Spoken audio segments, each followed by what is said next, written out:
Silver has been the best performing commodity of 2016, and in appreciation of our listeners, Palisade Radio and Palisade Research are giving away a free American Eagle 1-ounce silver round each and every week for the rest of the year. Just visit palisaderadio.com and enter your email for a chance to win.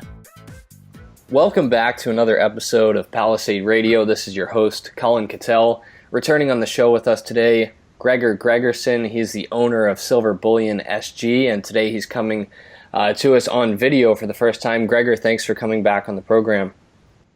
Hello, Colin. Thank you for having me. Well, last time we had you on, we talked about your P2P system, which is where you've actually developed a system whereby you can lend money against silver that's held at your storage facility. It's a very safe way for people to lend money. The borrowers have to have bullion stored with you. How's the P2P system going? It's been doing very well. We've been running it for a little bit over a year now, and it's had around 500 loans which came through. We're over $12 million now in volume, and the average interest rate actually fell from an initial 6.5% to just 3% now. So it's pretty low interest loans for people who want to borrow some money. And just to recap the system, Gregor, how does the P2P system work? Why is it inherently so safe? Yes, if you're familiar with a P2P system, basically it's one customer who has cash would lend money to a customer who has bullion that is being used as collateral. So it's outside the financial system on a peer-to-peer system. But unlike traditional peer-to-peer systems, we have collateral, which is a bullion itself, and it's 200% worth of collateral. So if I want to borrow $50,000, I would have to have $100,000 worth of gold or silver stored with us. If during the duration of your loan, your collateral falls to 125%, you will be getting a margin call to either pay back a portion of the loan or add more collateral, but it's optional. But if it goes down to 110, then we will be liquidating your position, meaning we will sell the physical bullion to make sure the lender gets his principal and interest back, and whatever is left over will go to the borrower. That makes the system very, very safe, also because the bullion is fully insured. And it means that lenders are willing to take a low interest rate, so it benefits the borrower as well.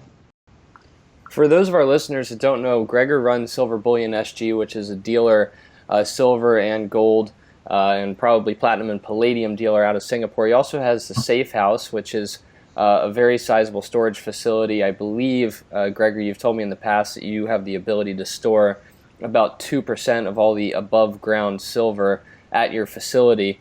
There's been lots of talk about shortages in retail silver for some silver coins. It's hard to verify these sorts of things. You talk to some people and they say they have trouble buying silver. Other people are saying there's really not any shortage at all. Have you seen any type of shortage in silver products over the last few months? Over the last few months, we have not really had much problem in sourcing bullion. The last time where it was very tight was around September or so last year, so about a year ago. When the American Mint stopped taking orders, the US Mint, the Royal Canadian Mint stopped. So that was a period when it was very difficult. But it got a lot better around, I think, October, November last year. And since then, we haven't really had much trouble getting supply. What are you finding that the main demand is? Your facility based in Singapore, I assume most of your customers are very high net worth people. Probably a lot more sizable bars that are being bought and stored with your facility? By far, the most popular bar now is 15 kg. And the reason is, for those who are familiar with these type of bars, there's a 1,000 ounce bar, which is the typical bar that's being used on a commodity exchange. But the problem with these bars is that they're not precise. They can vary between, I believe, 750 and 1,100 ounces. So when you have these sort of bars and a customer buys it, you have to charge 1,000 ounces, and then you have to refund or ask for additional funds depending on the size of the bar, which becomes quite complicated. So the next largest bar are these 15 kg bars, which are almost 500 ounces. And they tend to be very popular. The price, the premium is quite low, almost comparable to the 1,000 ounce. And so they're nice and compact, cheap, and they're precise. So you don't have to worry about the weight variations. So 15 kg we sold a lot. We are storing around 160 tons now of silver for our customers. Gregor, this year has been a fantastic year for silver and gold investors. Aside from the pullback that we've had just the last couple weeks, silver was up about 40% on the year. Gold was up about 30%.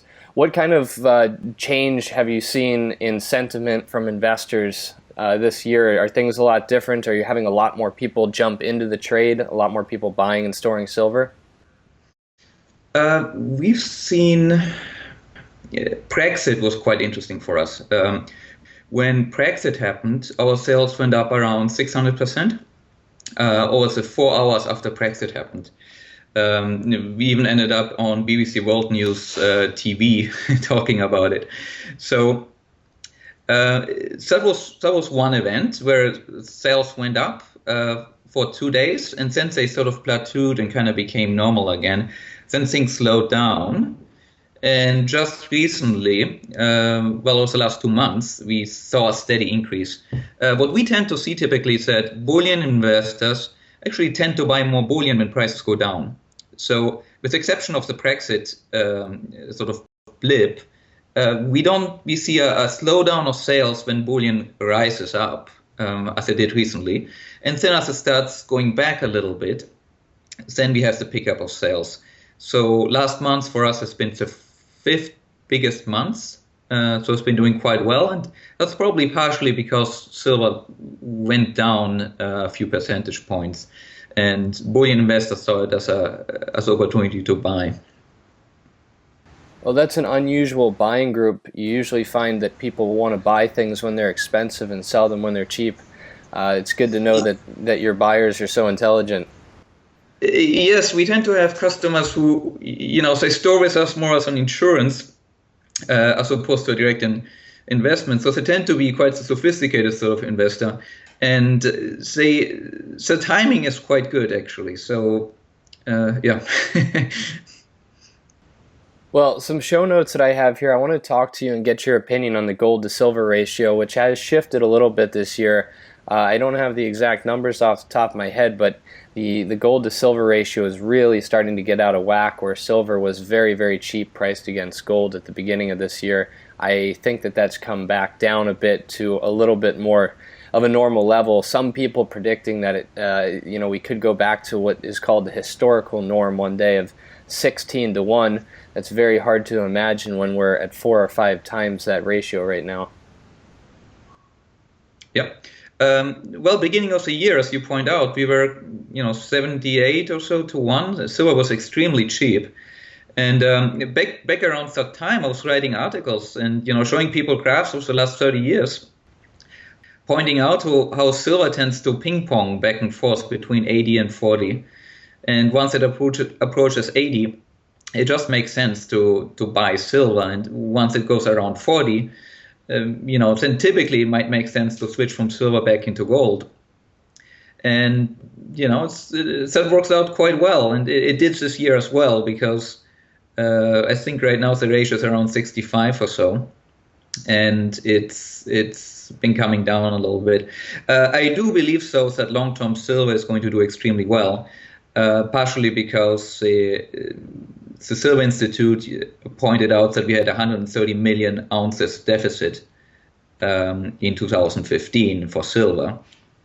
And it's predicting that the deficit will probably become bigger this year because silver production is actually decreasing due to the limited amount of investments that's been happening over the last few years. So, I see silver as being a very good investment long term. Probably better than gold, but that's my opinion. I have another show note here is talking about demand being inelastic. What do you have to say about the inelasticity of demand? In the case of silver, when it comes to demand, a lot of silver is being used in industrial products. your typical keyboard might have 1 to 2 grams of silver, and that keyboard then ends up in the trash. But silver is the most conductive metal around. It oftentimes is not easy to substitute, and it contributes only a small portion of the value of the product. So if Intel is making a computer chip and selling it for $100 and there's 30 cents worth of silver in that chip, Intel will still need the silver even if it's $3, if it went up 10 times in price. So that's what I mean with it being inelastic, meaning as silver goes up in price, most industrial uses are still going to be required and people will pay for it no matter what. Singapore has a reputation of being the premier location to store bullion. Switzerland may be up there with Singapore. I remember when we met a few years back, we had a very interesting discussion, and I asked you how a country like Singapore that's so small, can't possibly have the size military that some larger countries around it have, how it can be so safe and secure, and how it's built the reputation as being the place to store your bullion. Maybe just give us an overview, some bullet points of why you like Singapore so much. There are essentially 3 points I'd like to point out. The first one, Singapore is a rich country. So they had budget surpluses over the last 25 years, with only 2 cases where they had deficits. So they have very large reserves. So they're one of the few countries which is not going to face problems in the future. The retirement system is fully paid for, self-funding. It's not a pay-as-you-go system as we have in the West. So that's one point to make. So they're rich. The second point is Singapore does not have oil or other things. Their wealth has been built on basically smart government, innovation, and especially attracting foreign companies. In Asia, most Western companies are headquartered in Singapore because there's virtually no corruption here. You have low taxes. The main language is English in the country, and yet you're in the middle of Asia. It's like this oasis of security and stability. So when you store your gold here, the chances of Singapore nationalizing gold are extremely small. And Singapore is also well known for not really bowing down to pressure from different sides. And having said this, they don't ally themselves as any one country, but they're always neutral. So they have a policy very similar to Switzerland in that regard. They don't really have enemies. But then coming back to the military, that's something most people don't realize about Singapore. It says national service, a draft, so to speak, which is 2 years. And you, if you're a Singapore citizen or permanent resident, you have to go back to the military 2 weeks per year until the age of 40. What that means in practice is that Singapore can yield an army of 950,000 troops. They also have an armaments industry in Singapore, actually. They make their own rifles. They make lightweight artillery that can be transported via Chinook helicopter. They're selling it to India, among other things. They have, I believe, German submarines. They have American-style Apache attack helicopters. They have a very large air force for their size. I believe about 60 F-15s, quite a lot of F-16s. Singapore has military bases in New Zealand, in Australia, in Taiwan, in Thailand, in India, in the United States as well, where they train, for air combat and so on. So, and the military budget is actually twice that of Malaysia, which is the biggest neighbor. Malaysia itself, to give you an example, has a professional quote-unquote army of 50,000. So if tiny Singapore will ever have a showdown with Malaysia, you're pitting 950,000 troops against 50,000, with Singapore being very, very well equipped. So I did have a chance to actually talk with a minister in Singapore, and he was sort of telling him what their worries are of the government. And they always point out that having a good military defense is paramount in order not to be taken advantage of. And as the minister put it, they don't want to, if somebody tells them to jump, Singapore does not want to have to ask how high. So we want to know why and then be able to decide on whether they want to jump or not. So given all these factors, Singapore is an ideal place to store your bullion because, no location could potentially be 100% safe, but I couldn't think of any place that is a better location to store bullion long term. Well, I would agree with you, and for listeners interested in finding out more about Gregor's silver bullion sales and his storage facility, it's very easy. Just go to silverbullion.com.sg. Now, Gregor, if any of our listeners have questions directly for yourself or your team, is there any way to get in touch and ask you those questions to have a discussion? Well, it's easiest is, as you said, go to silverbullion.com.sg. You can, of course, write us. We have quite a lot of information online. We have videos of the storage facility, detailed description of the type of insurance we have, how we test the bullion. We've tested around 700,000 ounces of gold and silver using ultrasound, electrical conductivity testing, and so on and so on. So one thing I would like to point out, if you're coming to Singapore and you're interested in these sort of things, come visit us.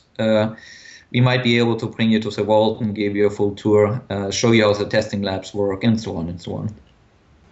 Fantastic. Gregor, thank you so much for coming on the show and staying up late for us so you can get on the interview here. Oh, no problem. Actually, you're the one getting up early, so I'm quite fine. Okay, have a good one, Gregor. Thanks so much.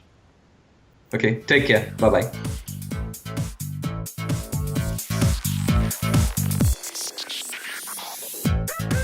Think you understand the junior mining sector and you think that the participants in the mining sector, junior mining sector, are good people and kind people, hit the bid. And the world is always going to need raw materials. It's going to need copper and gold and nickel and so forth. Totally destabilized. Hey, Troll, did you hear what's going on in Yemen? Or are you too stupid?